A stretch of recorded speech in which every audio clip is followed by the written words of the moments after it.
students, this is part 2. I just had a lovely conversation with Mrs. North, and she has enlightened me about problems with my iPad, and this has been a productive technology day, even though it was full of mistakes. So this is going to be part 2, and I have plenty of storage for this video. I went over the homework, and I want to go over this with you guys, and there's just a couple things that I want to say about it. So please hang with me. I don't often do this, and I chose to do it this way instead of post it. But so number 1, it took her a long time to get over the death of her husband.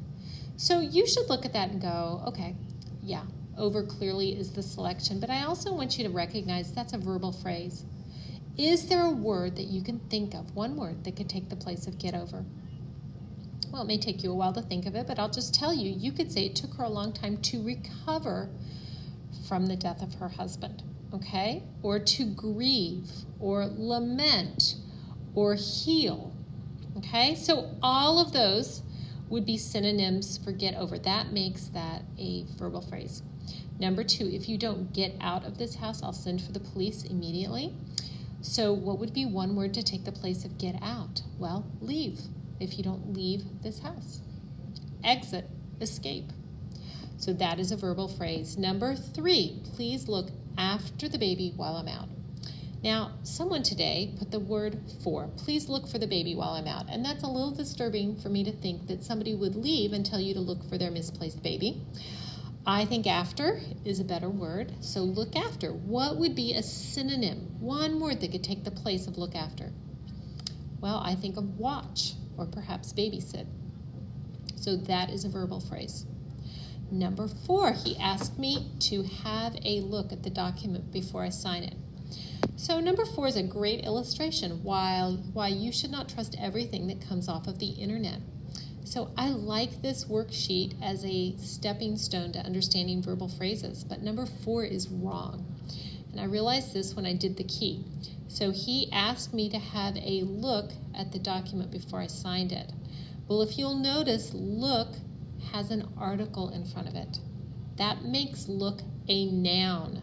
So at is simply a preposition. Document is the object of the preposition. This is not an example of a verbal phrase, okay?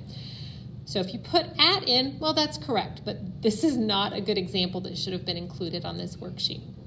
Number 5, he broke down completely when he heard the bad news. So again, what do people do when they break down?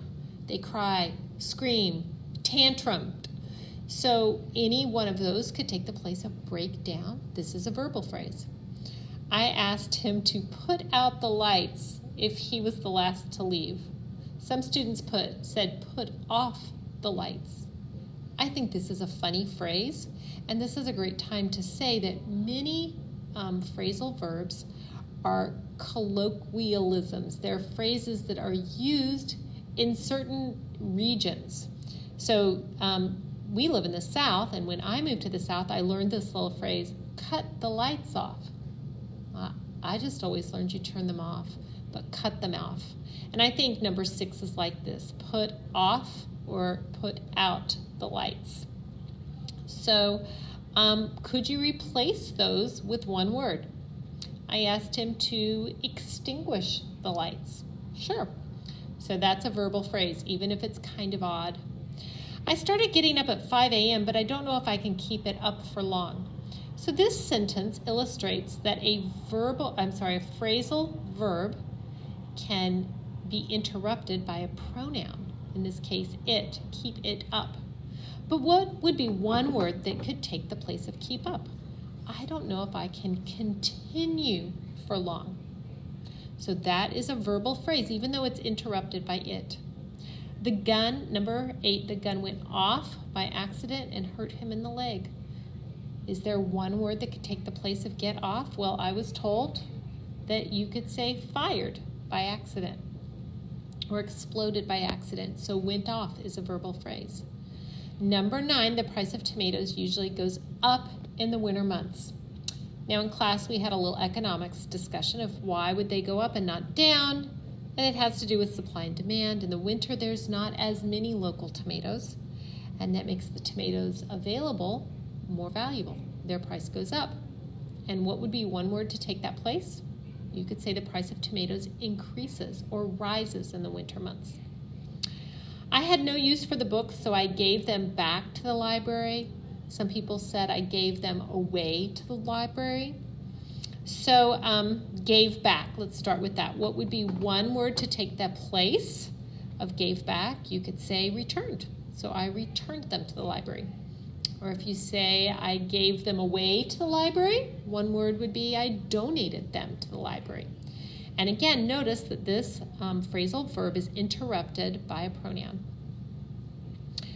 Number 11's weird because I don't see a word in the word bank that works.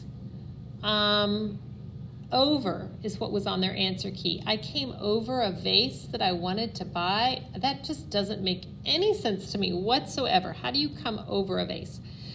So if I didn't have the word bank, I would say I came across a vase that I wanted to buy when I went to the antique shop. So came across. This one's really hard. I'm not sure that I see one word that could take the place of I came across. You could say I stumbled across. Maybe you could say I discovered a vase that I wanted to buy. So maybe that is a phrasal verb. We'll go with that. I discovered a vase. So what I'm trying to do right now by going over this with you is modeling for you the questions you ask.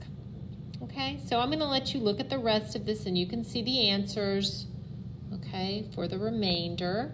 You can pause the video and you can write those down, okay?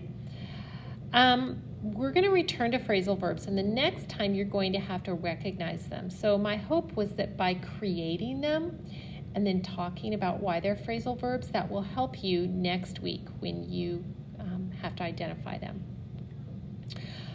Okay, so the last thing I want to talk about is your papers. I'm going to take a little walk with you guys.